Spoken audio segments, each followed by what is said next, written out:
Hare Krishna. So, very warm welcome to all the Hare devotees Krishna, Hare Krishna, Namo of, Pranam. of Sanatan Dham. Thank you for giving me the opportunity to speak to all of you. So, today, as Prabhuji mentioned, our topic is we're discussing about the appearance of Lord Vaman Dev, the glories of Bali Maharaj, who is counted as one of the 12 Mahajans within our sampradaya, within the Vaishnava sampradaya. So it's very interesting that this in the prayer of the prayer of Jayadev Goswami, in that he glorifies the Lord in one of the verses.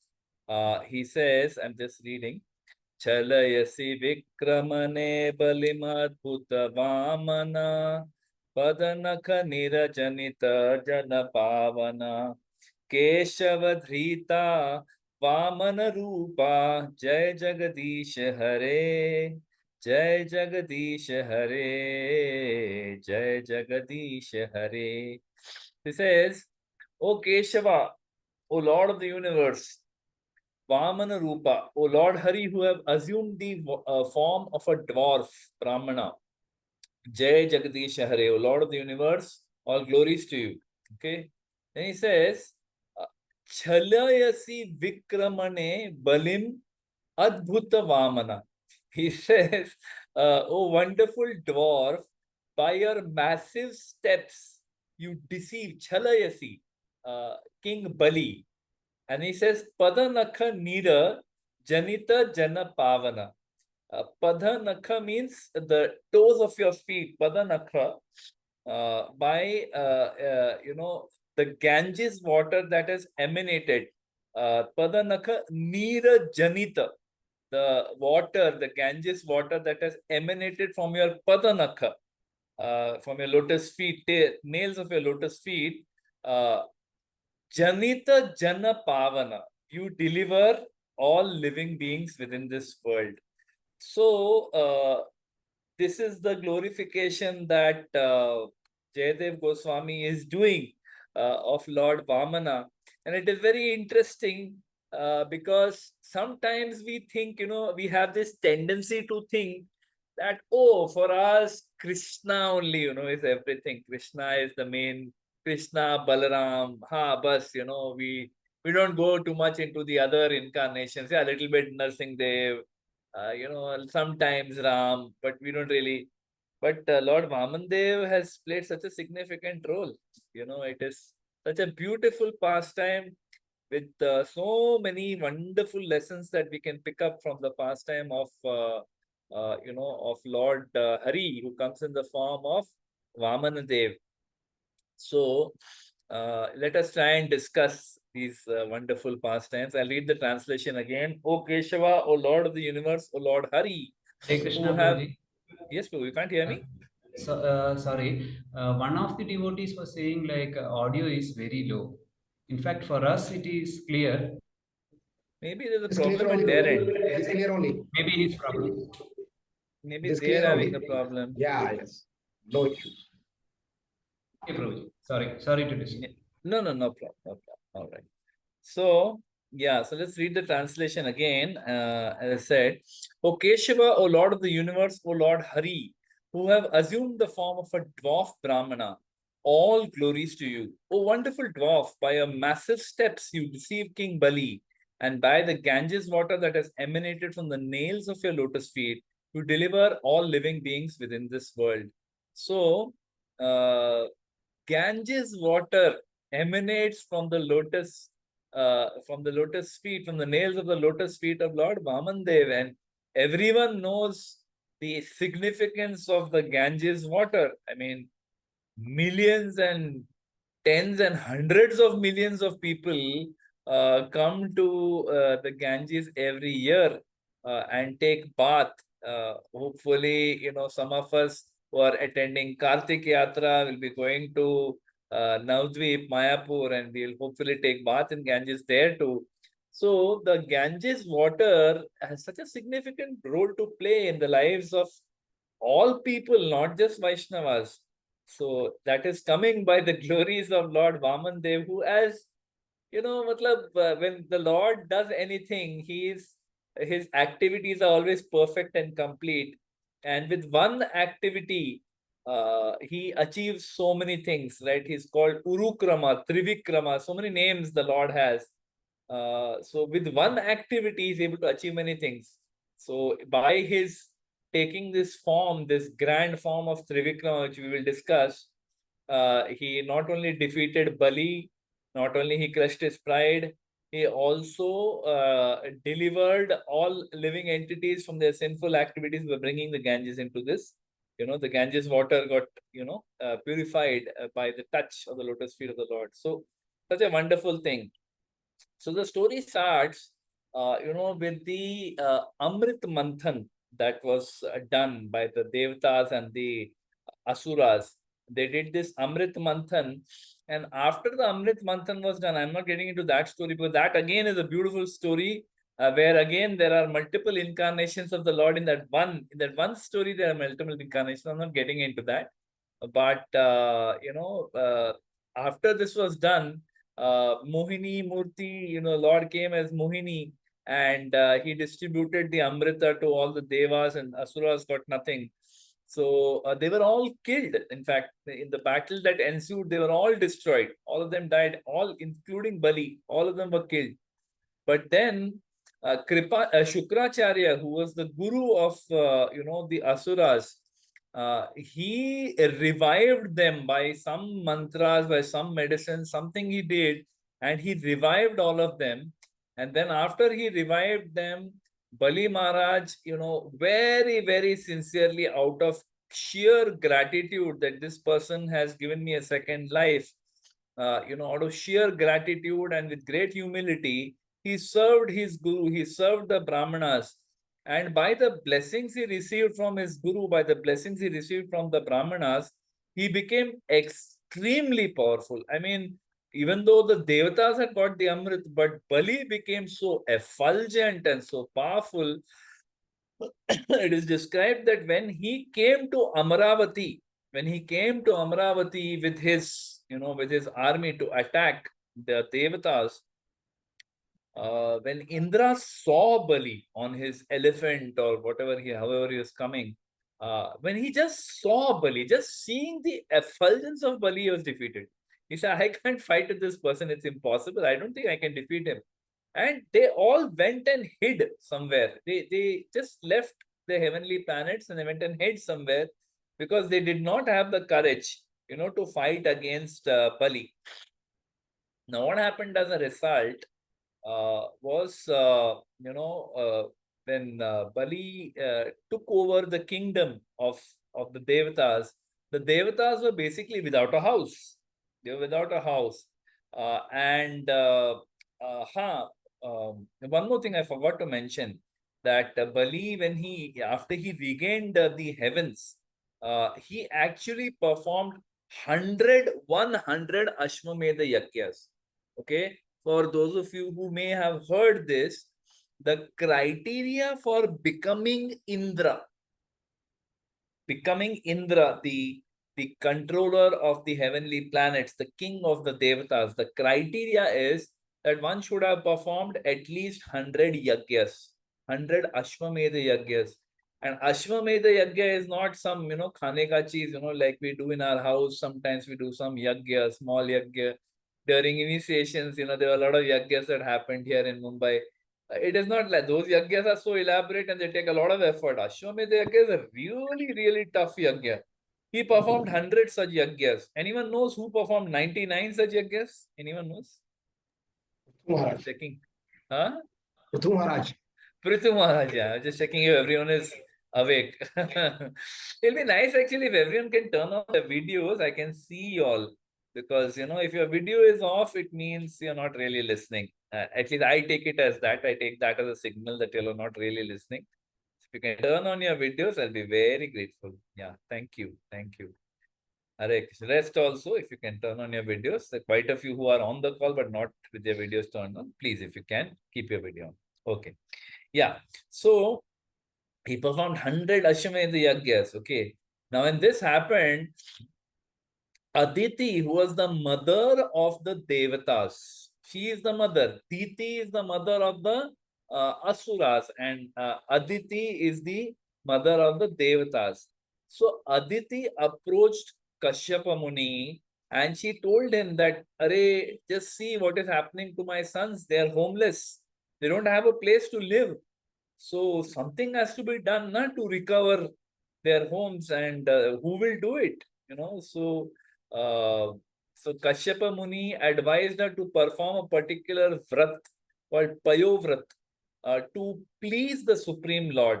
He said, you do this vrat for certain amount of time, and the Lord will be pleased with you, and Lord will definitely fulfill your desire.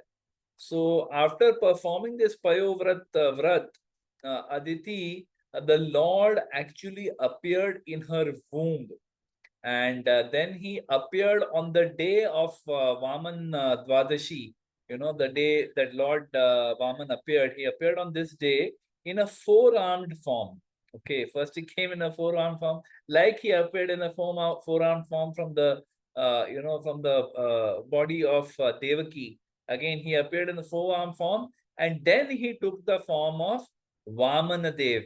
Vaman Dev, who was like a dwarf Brahmana brahmachari. It's a very short batu, short brahmachari he came as, and there's a long description given about what all gifts were given to him.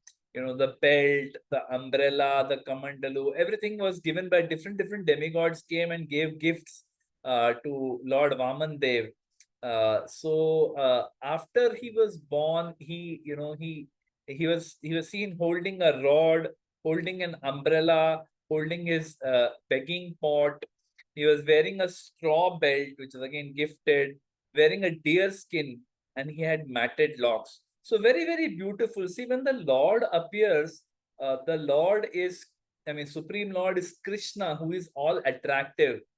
Even if he tries, I'm sure he will not be able to remove his attractiveness.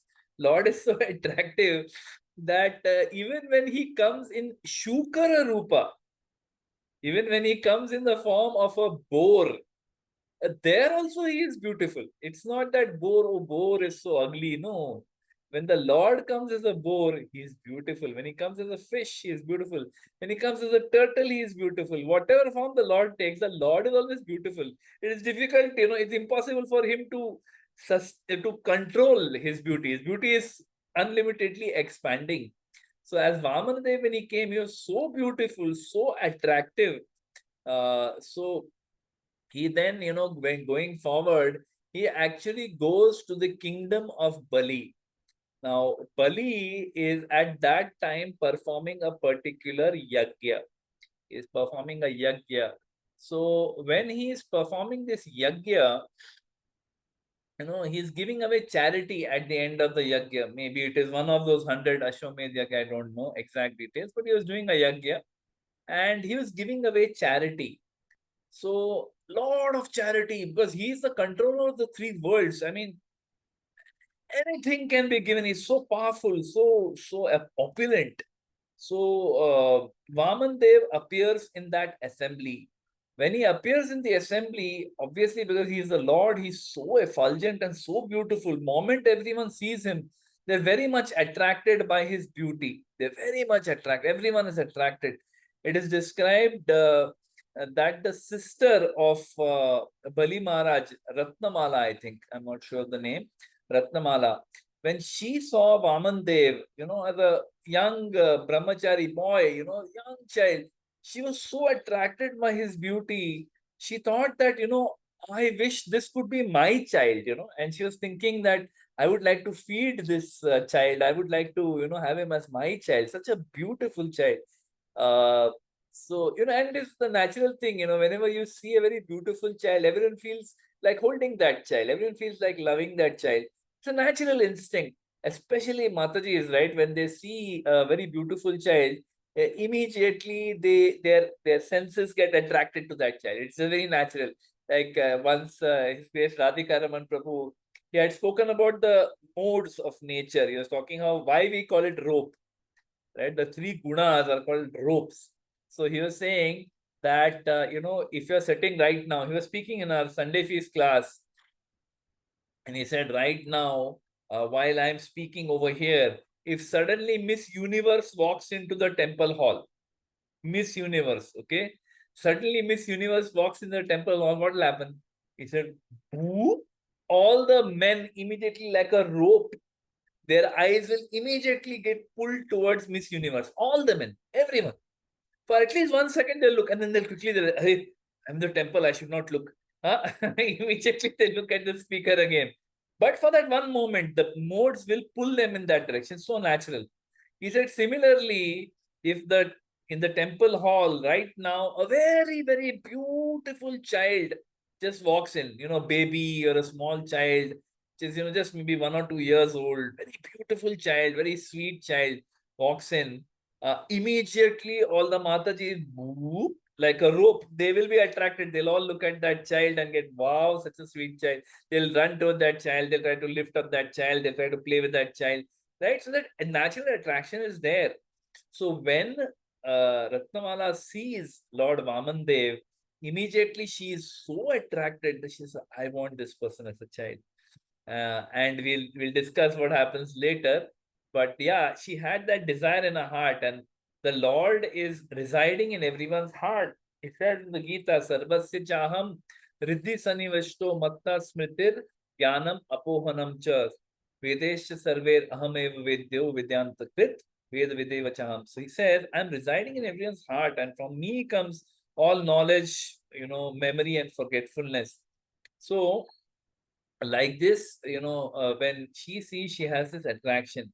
And then when he comes in front of Bali, uh, Bali says that, I would like to offer you some charity. You have come towards the end of the yagya, but I would love to offer you some charity. What would you like? So Vaman Dev is there and he asks Bali, this one, battery is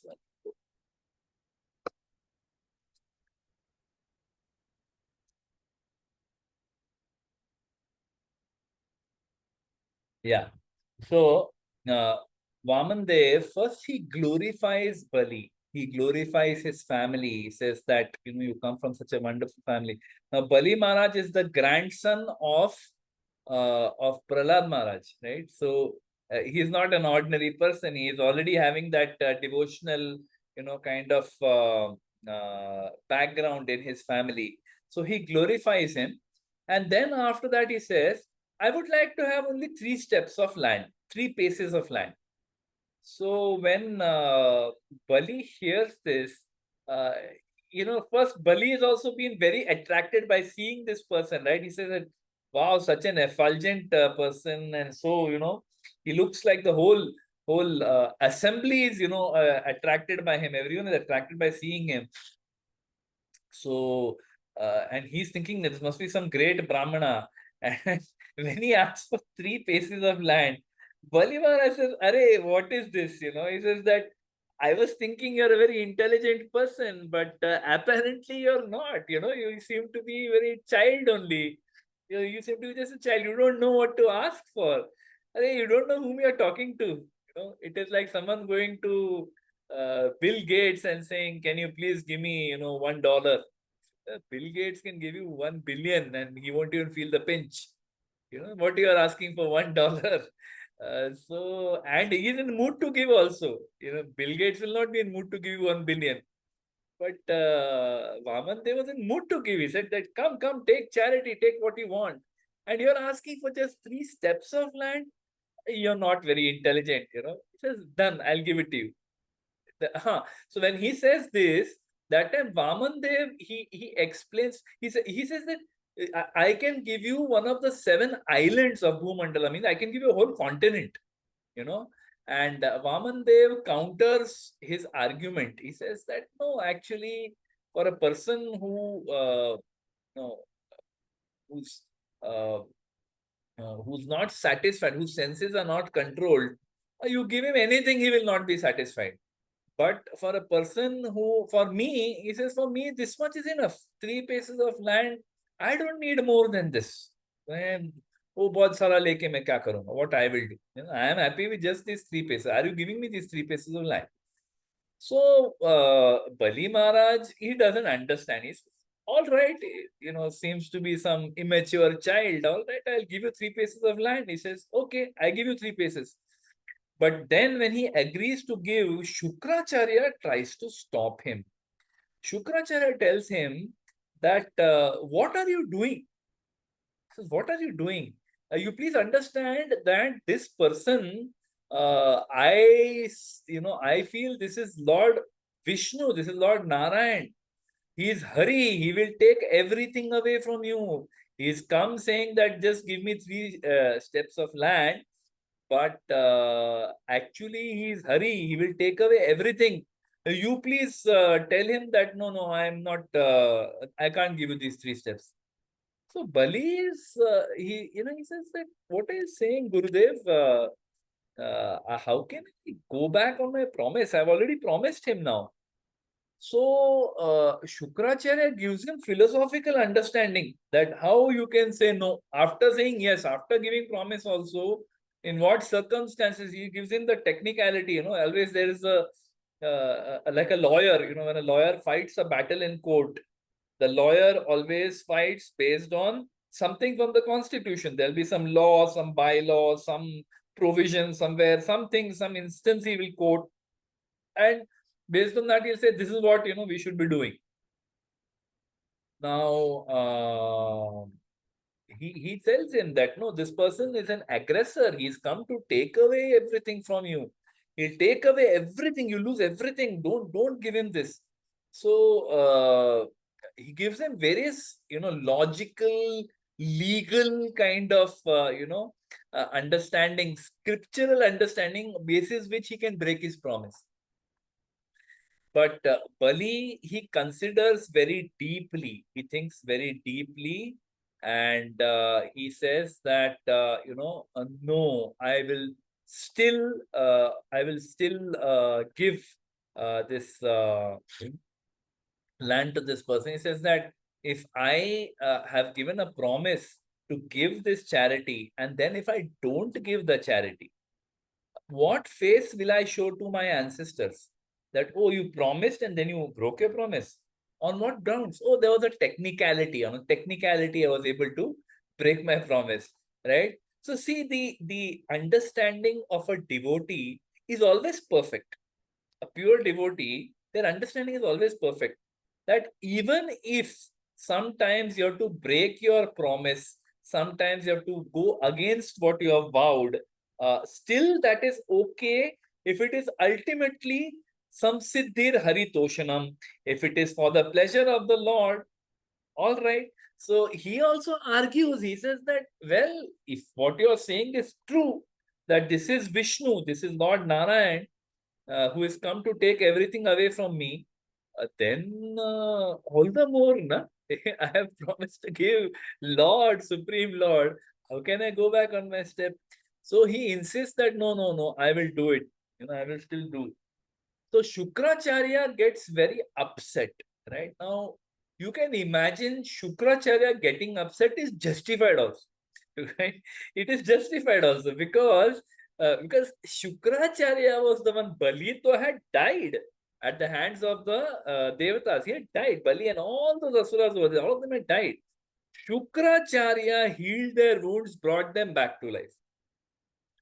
Shukracharya helped him to conduct all those yagyas. He made him effulgent and powerful. Because of him, he won all the 3 worlds. Now, you're not listening to me. I am the one who brought you here. ये उनको charity देने का लायक मैंने बनाया. I made you capable enough to give that charity. Even to have the ability to give charity, I have made you that capable. And you're not listening to me. He gets very, very upset. He gets very, very upset. So, now Bali, but he still decides to reject his guru. He says that If my guru is giving me a wrong advice, he's telling me the wrong things, then I reject my guru. I reject his suggestions also. Like that, he says. So the reasons that are stated why he rejects his guru, right? First, he says that he has deviated from the duty of a guru. Now, what is the duty of a guru? The duty of the guru is to ultimately teach you to surrender to the Supreme Lord. Sarva dharman parityajya mam ekam sharanam braja aham tvam sarva papebhyo mokshayishami masucha. So the ultimate instruction of the Supreme Lord is to surrender to him. And in the course of surrendering to him, oh, something, this is happening, that is happening, some sinful activity, some mistakes, that's all right. Krishna is saying, mokshe shami, I will free you from all sinful reaction. You don't worry about all that. You just surrender to me. So if that is the ultimate instruction of the Supreme Lord, that we have to surrender to Krishna, then how is this guru telling me not to surrender? He is giving me apakirti, he is giving me the wrong instruction. Therefore, I reject him. The second reason why he rejects his guru or rejects the instructions of his guru is because he says, I don't want to be untruthful. He says that I have already told that I will give this charity. Now, after having told, if I break my promise and I go against what I had promised, I become untruthful. And if an untruthful person is like a big burden on Mother Earth. So just see now how sensitive devotees are. Now, though he was actually in the body of a demon, the Srimad Bhagavatam is so beautiful in that sense, right? It gives us so many beautiful examples of people who are apparently in the body of a demon. Apparently in the body of a demon, but still in their heart of heart, they are a pure devotee. Like we see this. Any other examples?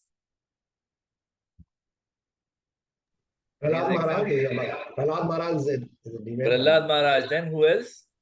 Dhritarashtra. Vritrasur. Yes, absolutely. So there are examples in the Bhagavatam that we should. The Bhagavatam, that's why it's so perfect. That's why it is Amal Puran, because it teaches us that don't even judge a person. I mean, please don't judge a person by their external appearance. They may look like horrible, they may look like horrible asuras, but we should not judge based on that, because they may be pure devotees in their heart, just that they're stuck in the body of a asura, maybe because of past karma, maybe because of some mistakes, maybe because of some curse, whatever. So don't judge like that. Okay. So he says that I don't want to become untruthful. I'll become a burden on Mother Earth. So sensitive, a devotee, a real devotee. Okay. See, those who are, yesterday Murlidhar Prabhu gave a very beautiful talk where he was talking about who is a real Vaishnava. It was a very thought-provoking thing, right? He says that who is a Vaishnava? A Vaishnava is not the person who wears kantimala, tilak, dhoti kurta, and when he comes to the temple, he pays obeisances to all the Vaishnavas, vancha kalpatarubhishcha. Then he pays obeisance to Prabhupada. Then he goes and pays obeisances to DT. He sits for the lecture. He hears. Whenever devotees come before him, he says, Dandavat Pranam Prabhu, Dandavat Pranam Mataji, Dandavat, Dandavat, keeps on saying these things. But then after going home, he is not Vaishnava at all. With his own family, he doesn't behave like a Vaishnava. He's rude, he's abusive. Or she is rude, she's abusive. Or, with your colleagues, you're like, Ekdam bindas, dukha. You're not at all behaving like a Vaishnava. I said, the Vaishnava is not only what you are with the Vaishnavas. When you're not with the Vaishnavas, also you have to be a Vaishnava. Then you are a Vaishnava. And I said, Vaishnava is not about the external dress. It's about what you are from inside.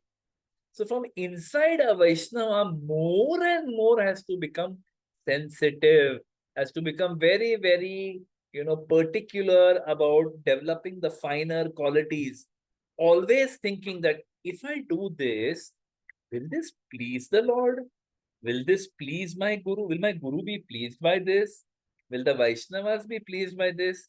If not, better I don't do.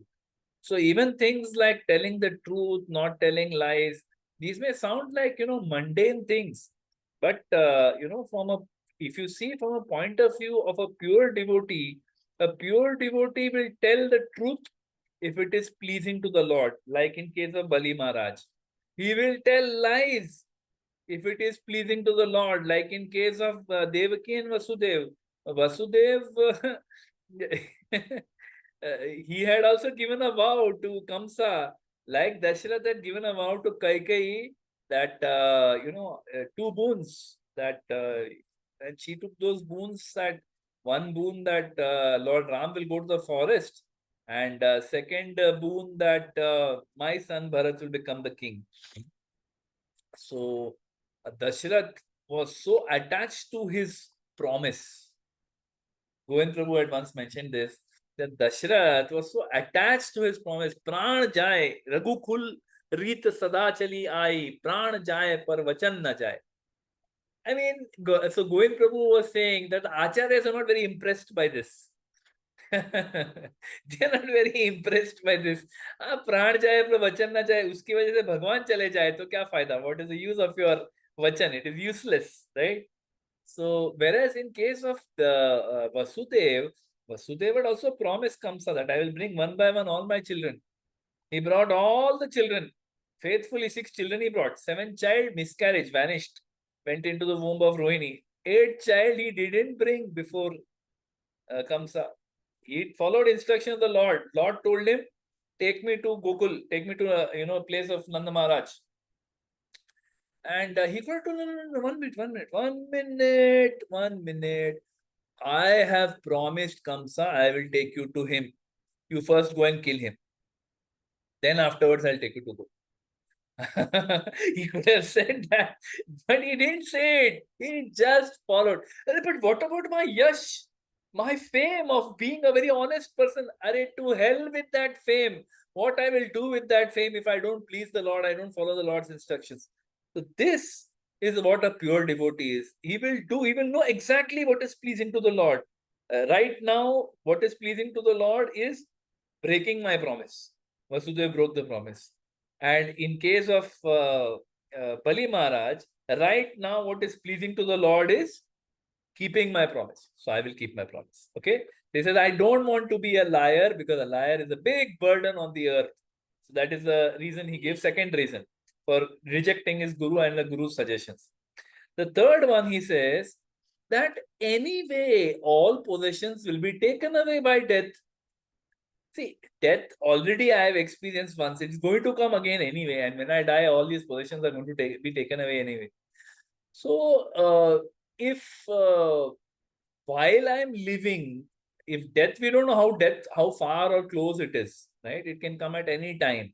So why not, while I'm alive, why not I please this Brahmana? This is again a very great thought, for all the Vaishnavas to think about that, uh, if we as devotees, okay, we also are so attached to all our possessions. We have our bank balance, we have our assets invested in real estate, mutual fund, shares, falana, so many things, right? And we're so attached to these things.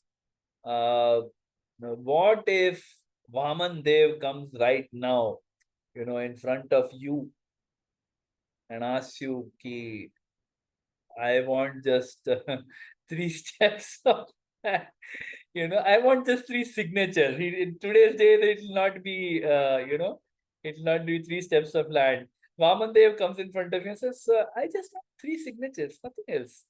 The first signature, all your mutual funds gone. Second signature, all your shares gone. And third signature, all your gold gone. And all your bank balance, gold and bank balance. So that's all. 3 stays. 3. So how will we react, if the Lord comes in front of us and asks us, right? So that is why Bali Maharaj is counted as amongst the Mahajans. Though he's a demon, he is still counted as Mahajan, because under immense pressure, he took the right decision. He said that anyway, this is going to be taken away by death. God knows when death is coming. Why not I please this Brahman? This is the third reason.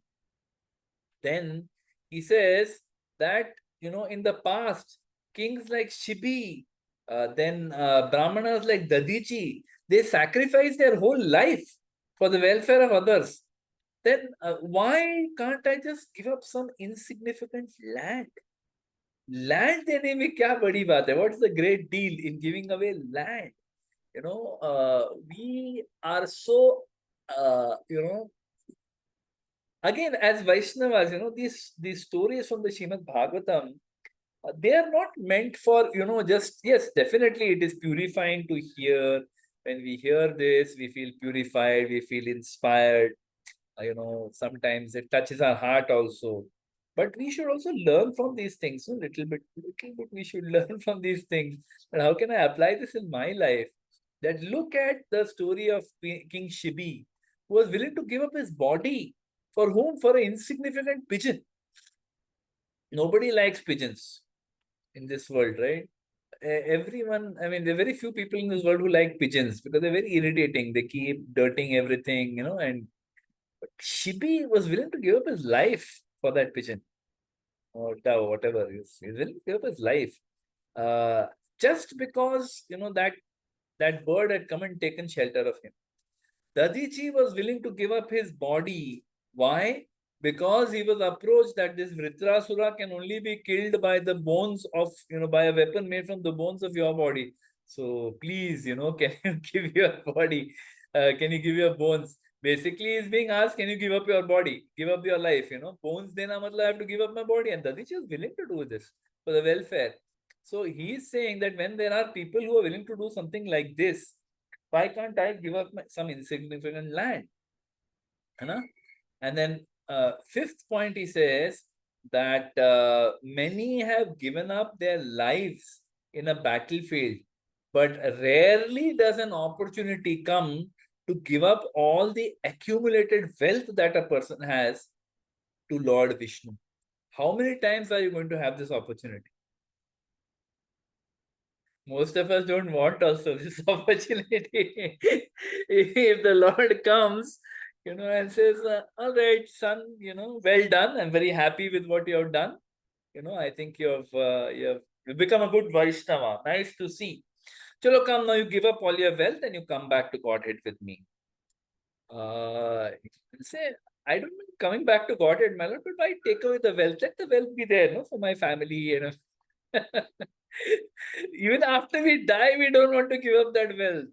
So here, what he's saying is that why not, many give up their lives in the battlefield, but no one gets the opportunity to give up their wealth for Lord Vishnu. So he gives arguments like this, and he says that no, I don't want to,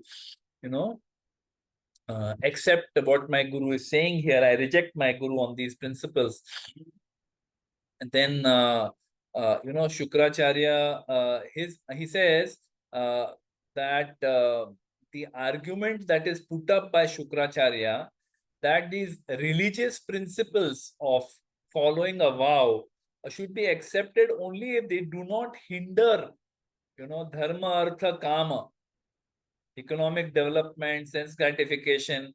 Only if this is not being hindered, then we can give up religion. Otherwise, we should not give up religion. So he gives something. So he says that this kind of an argument is put up by materialistic men, not by Guru. My Guru should be telling me you're doing the right thing. So like this, he argues and he says that I reject my Guru. I don't accept. So then Shukracharya also puts the stamp. He says that since you are not listening to me, you will lose everything. Everything that you have gained, it will all be gone. So already the Lord has indicated that he's going to take everything. I mean, he's not indicated, but Shukracharya is intelligent enough to understand.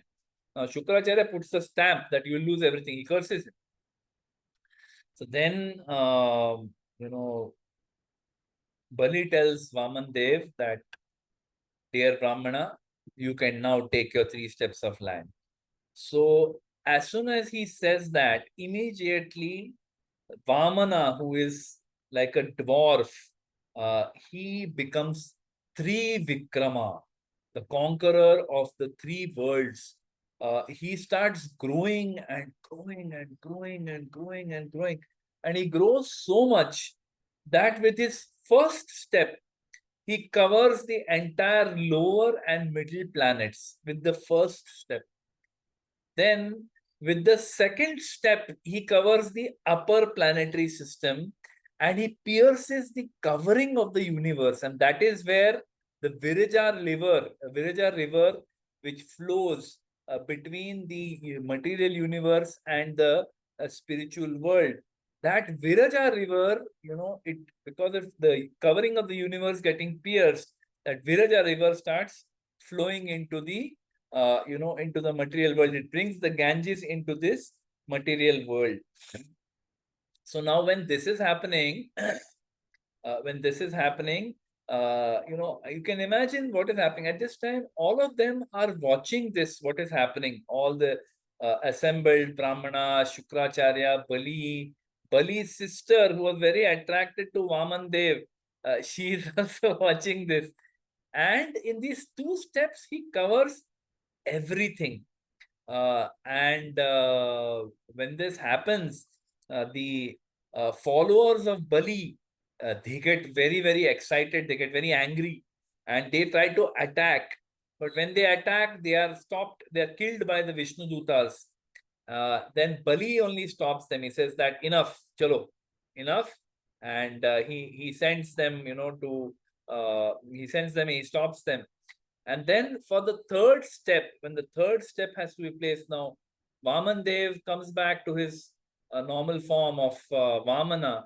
And he says that, all right, I have taken two steps. I have taken away everything that you had. You have nothing now.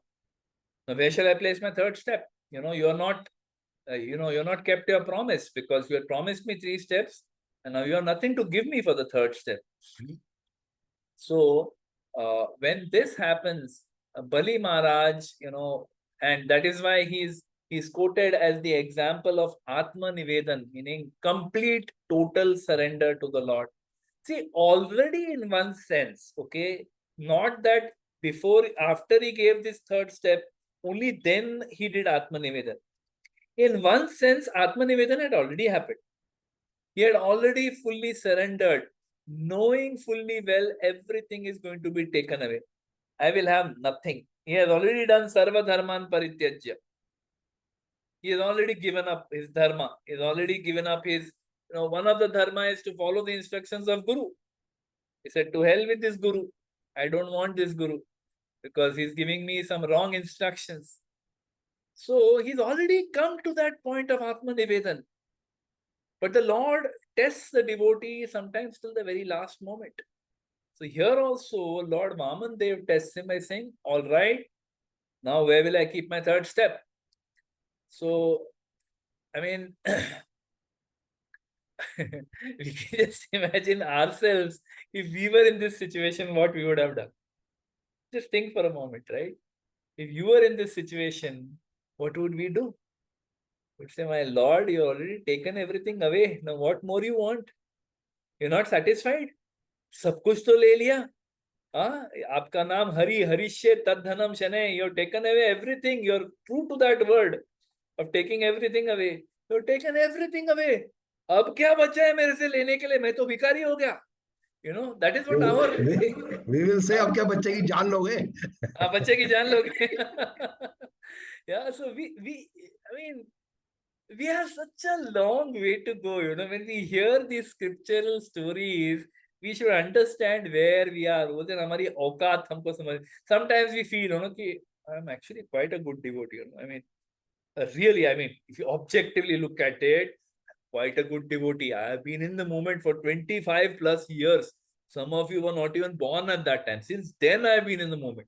And we start feeling, somewhere ki, yeah, actually, I'm quite a good devotee.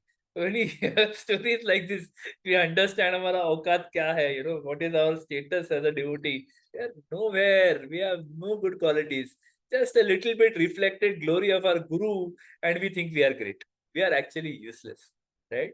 So here we see how Bali Maharaj, he's saying that, he says that, my Lord, for your third step, you please take my head. He didn't fight, he didn't resent, he didn't defend, he didn't do anything. He said, wow, here is an opportunity. I have already, jo tha sab chala gaya, but that is insignificant. He had already decided to give it. He already knew it's going away. You know, he already knew that this land is going to be taken away, because if you see in his arguments, he has said, no, that all possessions will be taken away by death. The Rishi gave up their body. I am only giving up some land. Then he says that I have the opportunity to give up all my accumulated wealth to Vishnu. So, in one sense, he already knew that the Lord is going to take it away. He might have thought maybe 3 steps may he'll cover all 3. He covered in 2 steps only. So, instead of getting angry and resentful and upset and anything like that, what did he do? He became very, very grateful. He became very, very happy. He said, my Lord, third step you place on my head, right? So then once he offers his head, Vaman Dev, so this is what is meant by Atma Nivedan, right? That means really what do we have to give away? If you objectively think, अपने पास है ही क्या जो हम भगवान को दे सकते? Anybody would like to share? What do you think you can give to the Lord? Anyone would like to share? Prabhuji, our our ahankar, we just have that actually.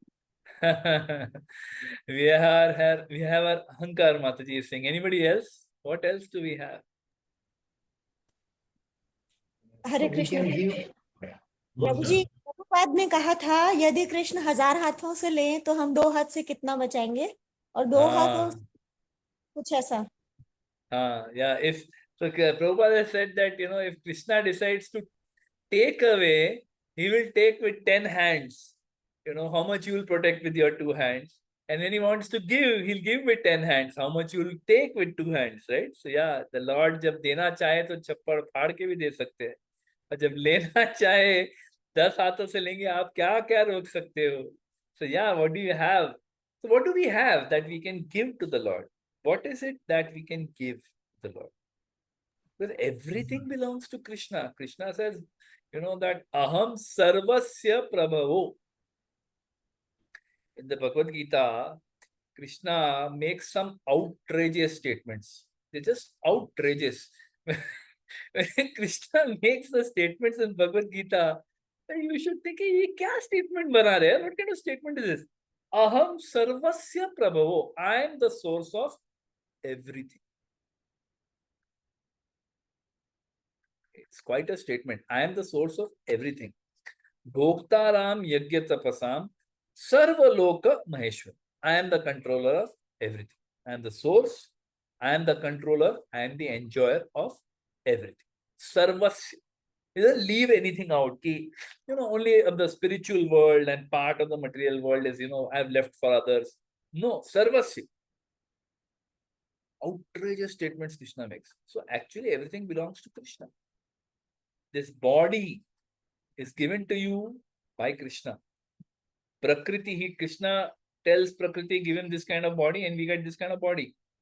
So with this body, whatever comes with this body, the intelligence, the speaking ability, the ability to do kirtan, the ability to make dresses for the Lord, the ability to, the ability to weave garlands for the Lord, the ability to make nice bhoga for the Lord. Everything, every single thing belongs to Krishna. So what do we have to give?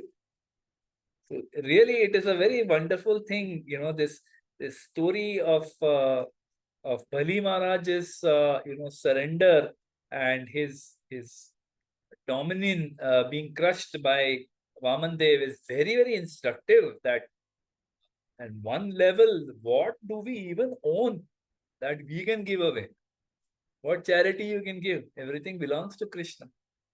So he says that my Lord, I'm just giving you my whatever last, like Mataji said, that my ego is my last thing that is there on me. So you take that. You place your lotus feet on my head. So then Vaman Dev places his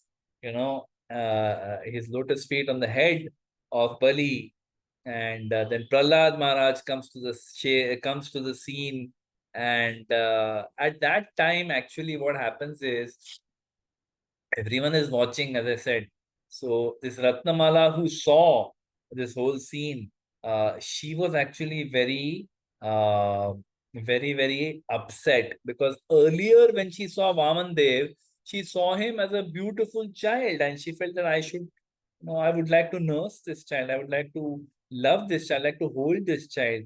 But then when she sees him becoming Trivikrama and destroying, becoming Hari and stealing away everything that her brother owned, and then humiliating him like this, she became very angry, and she said, I wish I could kill this person. So, the acharyas explain that be careful what you desire, because of these two contrasting desires, that one, I want to be like a mother, and second, that I want to kill him.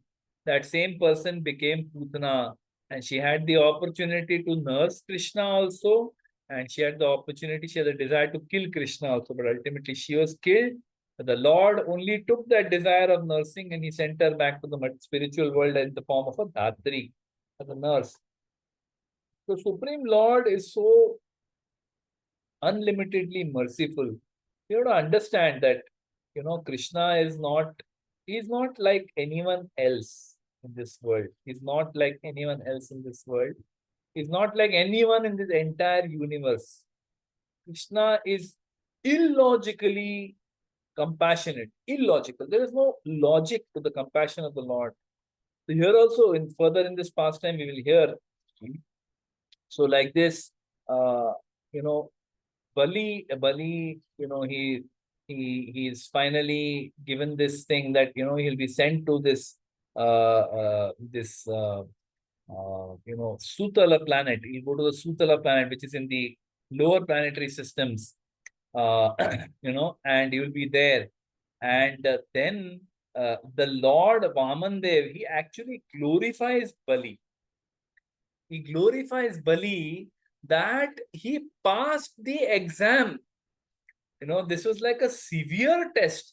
See, Krishna keeps testing his devotees. We should also realize that as Vaishnavas, it's not going to be all hunky dory. The Lord will test us in various ways. So over here we see how Krishna very severely tests Balima. It's a very severe test. It's not like an ordinary thing. It's very, very severe. And he says that you have passed your exam with flying colors. How?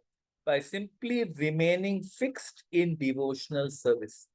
That despite all logic, all advice by one's own guru, still you remain steadfast in devotional service. And this is what the Lord is really pleased by. This is what Guru is really pleased by. See, sometimes we wonder, that what can I do to please my Guru? This is what we can do by just remaining steadfast. That no matter what happens in my life, sometimes we have excuses to say, oh, my husband has left bhakti. What I'll do? I'll also give up. Oh, my husband doesn't allow me to do bhakti. Oh, my wife is so unfavorable. Oh, my job is so difficult. Oh, my this, oh, my that. There could be 100 reasons. 100, a million reasons to give up bhakti. But the person who, despite all conditions, despite all unfavorable, my children are unfavorable, my family is unfavorable, my god brothers distrust me, everyone calls me names, no one appreciates me, no one understands me. Doesn't matter. That person will not give up the shelter of Krishna under any circumstances. That is the disciple that Guru is looking for. Whichever Guru you have taken shelter of, this is the primary quality. Can Guru rely on you that for rest of your life, you will never give up the process of bhakti? That is what Vaman Dev is glorifying about him. that he remained fixed in his devotional service, even though his guru opposed it. His own guru, who gave him life, who gave him opulence, who gave him everything, he opposed it. He could have wriggled out. Guru gave him the means also how to wriggle out of the commitment you're given. But no, he didn't give it up. His associates attacked the Lord, but he stopped them. He lost all his riches and opulences, and even his family chastised him. But still, he never gave it up. So the Lord appreciates when a devotee is sincere in bhakti. We may not feel, sometimes we feel very disheartened by what's happening in our life. I am so sincerely trying to follow bhakti. See what is happening in my life. All problems are coming. But for one who is sincere, that come what may, whatever happens, I will not give up this process of bhakti. One who is sincere like that, the Lord recognizes their effort. Maybe none of the Vaishnavas will notice. Because what is in your heart is in your heart. People can't see. Sometimes people see external things and they form opinions about you that, oh, this person, what does he think of himself? What does she think of herself? They form, opinions based on external things. And they get very, upset by these things.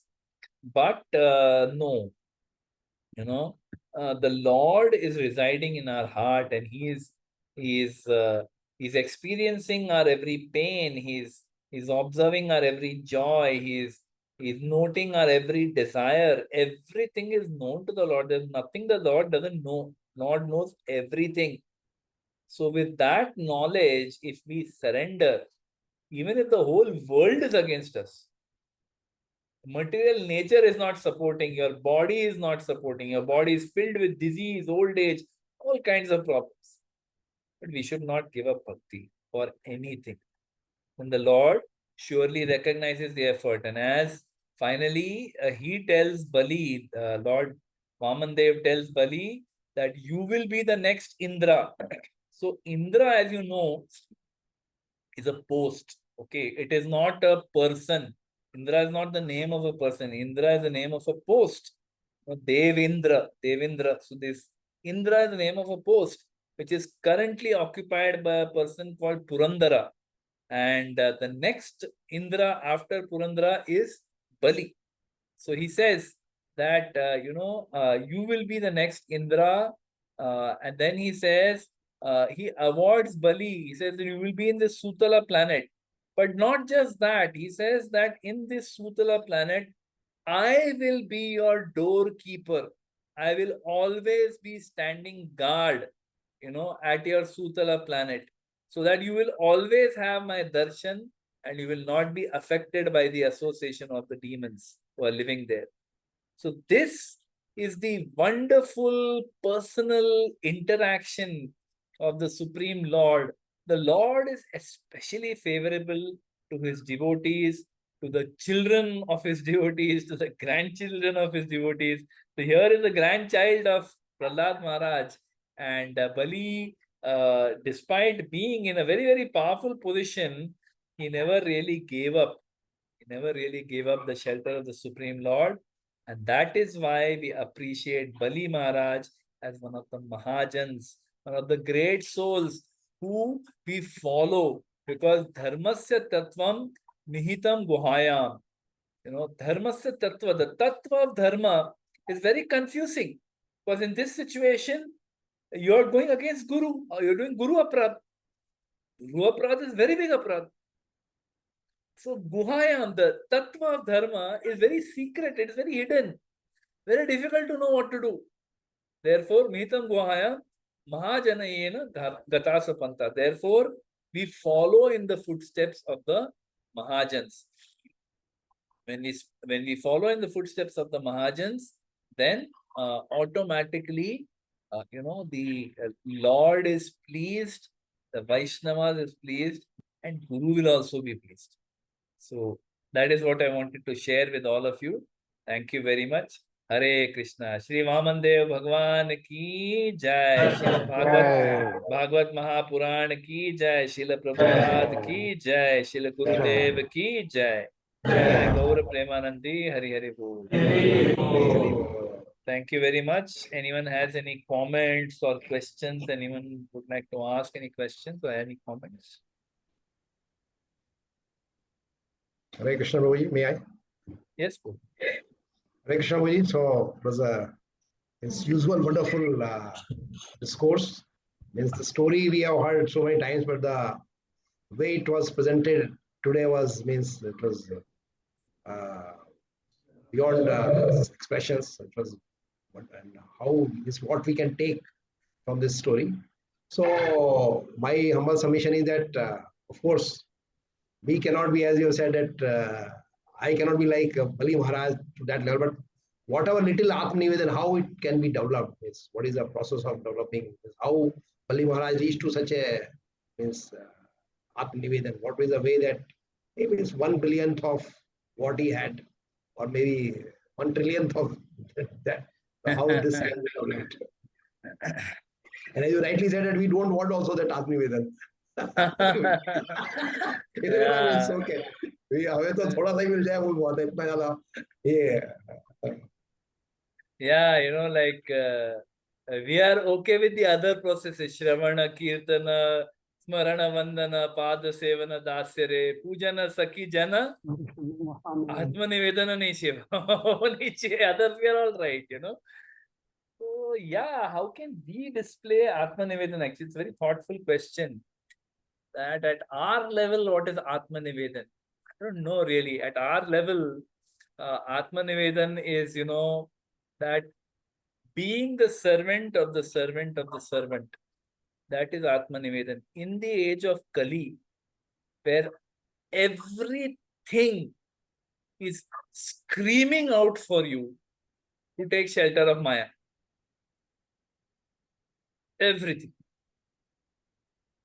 This fellow is screaming, whole day he is screaming that Maya, Maya, Maya. Whole day he is just screaming, but no other work to do. Your office colleagues, sometimes your family members, your neighbors, colleagues, peer pressure, so many things which are telling you Maya, Maya, Maya. That's the way to go. Be ambitious, earn money, become successful, you know. Be opposite of opposite of Bali, and take from everyone. Promise 3 steps, don't give even 1 step. You know, this is what the world is telling us. In that situation, when we take position of servant means humbly being willing to serve in the mission of Guru, even if every bone in my body, every muscle in my body, every fiber in my being, my false ego, my intelligence, my mind, everyone is telling me, no. They're all telling me, no, don't surrender. This is not the time. Don't do this. You don't like it, don't do it. अच्छा नहीं लगता है, नहीं करने का, अपने मन का करने का. You know, the mind is telling you, all of them are like those Shukracharyas who are, you know, shouting in your ears, no. Don't surrender, don't surrender. So they are like Shukracharyas who are shouting into our ears and telling us not to surrender. But at that moment, when we choose to surrender, it is like that mini Atmanivedana. We have Atmanivedana need not be like a, you know, like an opportunity where, you know, oh, Vaman Dev came in front of me and he put his head on my foot on my head. Then Atman. No. At our level, Atmanivedanam is those small moments of surrender when Maya is tempting you in 100 different ways. Your mind and intelligence and senses are dragging you away from Krishna. At that moment, when we choose that no, I will surrender. And we choose to surrender, that is Atmanivedana. Yeah, it may not conclude that, you know, we will get our own Rasatal planet and Lord, you know, Lord will be a Sutal planet and Lord will be there as, it may not conclude like that. But with every small piece of surrender, we are indicating to Krishna that my Lord, yeah, I choose you. I don't want to choose. I don't have any taste in choosing you. I have no taste for bhakti. I don't appreciate this chanting. I don't appreciate this devotee association. I don't understand all this Bhagavad Gita. It's all sponsor for me. But still, I will choose to chant Hare Krishna. I will choose to sit with the association of devotees and hear Hari Katha. I will choose to serve the Vaishnavas, though it gives me no pleasure. That is Atmanivedana. At a small level. We don't have to wait till our final moment when Krishna will come and put his lotus feet on our head. Atmanivedana is right now, right here.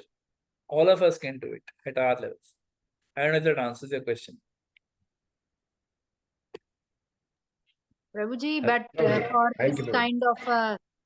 this kind of thinking or discrimination, there should be a certain level of intelligence to discriminate between this is what we have to do and this is what we should not. And this also doesn't come automatically. I mean, this is a very high level of discrimination that we are able to know what is right and what is wrong, and only then. Very good question, Mati. This is actually a very good question. That, well, Bali is grandson of Prahlad, so he is like privileged आदमी है भाई. उसको मालूम है ये गुरु गलत बता रहा है. हमको कैसा पता चलेगा? How we will come to know that Guru is misleading us? Okay, it's a very good question actually. That is why we need to study scripture. We say, that there is this three-way test. Prabhupada speaks of it in the Journey of Self-Discovery. If you have attended, you would have heard about this three-way test. That whenever anything is to be considered, we check that does it tally with Guru, Sadhu and Shastra. So what Guru is saying should tally with Shastra. If it is tallying with Shastra, but it is not tallying with what sadhus are saying, still we may choose not to do it. Because, it is not really in line with what the previous Acharya. Because Shastra also, Mihitam Guhayam, the Shastras are confusing. Can be interpreted in so many ways. That's why we have the Acharyas. That's why we have the Mahajans who teach us exactly what is to be done. How do we get to know what Mahajans have done? Again in scriptures only. So Prabhupada has made it very easy for everyone who is connected with ISKCON that the entire philosophy of what should be done, what should not be done is all available in the first two cantos of Srimad Bhagavatam. Whatever you need to know, all included in the first two cantos of Srimad Bhagavatam. You don't need to worry. If you just read Srimad Bhagavatam, chalo Bhagavatam chodo, even read Bhagavad Gita, you will get clarity about what is to be done, what is not to be done. See, if you have a bona fide guru, it is unlikely that bona fide guru will mislead you or misguide you. Okay, it is very unlikely. But even if it happens, unfortunately within ISKCON, sometimes this has happened. That gurus have fallen down. Happened, no? It happened. That some of the gurus have fallen down. So you may say, hey, if Guru can fall down, मैं क्या हूँ, मैं तो already fallen हूँ, मेरा तो कोई hope ही नहीं है. And we may end up giving up bhakti because of that. So we should understand, like I said, that what is Krishna looking for? He is looking for that sincerity. Whatever happens, your husband fell down, your wife fell down, your children fell down, your god brother, god sister, the one who brought you to bhakti fell down, your guru also falls down. You don't fall. You have to hold on. Like if you are on a tree, if you have climbed up a tree, suppose you have climbed up a tree, a very tall tree, and that tree is the tree of bhakti. You have climbed up a very tall tree, you've gone to the topmost branch, okay, or on other very high branches, and you're sitting on that branch, you're taking shelter of that branch. Now what happens? Because you're taking shelter of that branch is connected with the tree. So as the tree grows, the branch also goes up with that. And because you are taking shelter of that branch, automatically you are also getting elevated. But suppose that branch breaks, which means that branch is like the guru. If the branch breaks, you have taken shelter of that branch and that branch breaks, then what should you do? If you are sitting on a very high tree in your childhood, if you ever climbed a tree, and suppose you are falling from that tree, that branch which you are sitting on, the branch broke, and you're falling down, what will you do? Try to hold another branch who comes into the way. Exactly. Desperately, you will try to hold on whatever you can. Desperately hold on to whatever branch you can get. First, stabilize yourself. Take shelter of some branch, then take a look around. Is this branch good? नहीं, ये branch नहीं जम रहा है. ठीक है, ये branch है. Let me find another branch that I'm stable. I like that branch. I take shelter of that branch, and again go and settle. So that is our process, Mataji. That we may not be, we may not know. We are not perfect. We are imperfect. Okay, so we never rely on our own intelligence to take decisions related to spirituality. That is why we need senior Vaishnavas, we need Guru, we need Sadhu, we need Shastra to guide our intelligence. If we don't take shelter of Guru, Sadhu, Shastra, we don't take association of senior Vaishnavas, we are prone to make mistakes. Is that okay? Thank you, Prabhuji. Hare Krishna. Hare Krishna. Hare Krishna. Any other thoughts? Hare Krishna, Prabhuji. Last question, Prabhuji. Myself is Divakar, Prabhu. Prabhuji, there is one sloka in the Bhagavad Gita that you have to start your video, that... Prabhu. I can't see you.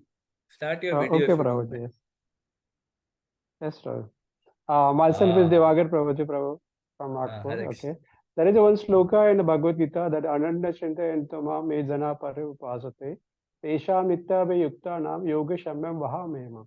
In this sloka, Lord says that I am going to provide whatever you are lacking, and I am going to protect whatever you had. So this sloka is contradictory against today's class, Prabhuji. Yeah. I'm so sorry. Maybe I am. No. I do not know. So when Krishna says that, he will protect what you have and he'll carry what you lack, he is not talking only about your material. In fact, he is not talking about your material assets at all. He is talking more in terms of, what is your spiritual assets and what you're lacking and what you're, what you have. Krishna is talking more in terms of that, because if you see right at the start of the Gita, he has already written off all these material things. The second chapter itself, Krishna is telling that this is all, you are not this body, you're the soul. His first instruction in the Bhagavad, first instruction, not the first verse he speaks, but the first instruction in the Bhagavad Gita is what? He says, Matra sparshastu kaunteya shitoshna sukha dukkada agama apayano nityas tansitikshasva bharata. So he says that, that this happiness and distress will keep coming and going like the winter and summer seasons. You just tolerate. He doesn't tell Arjun that, oh, you're taking shelter of me. Now don't worry. I will take care of all your material problems. Everything will be smooth from this point. No, he tells him that you please tolerate, because misery is going to come and happiness will also come. You tolerate both. You may say, where have to tolerate happiness? You tolerate happiness because happiness is giving you this illusion that everything is fine. You tolerate that illusion because very soon again misery is going to come.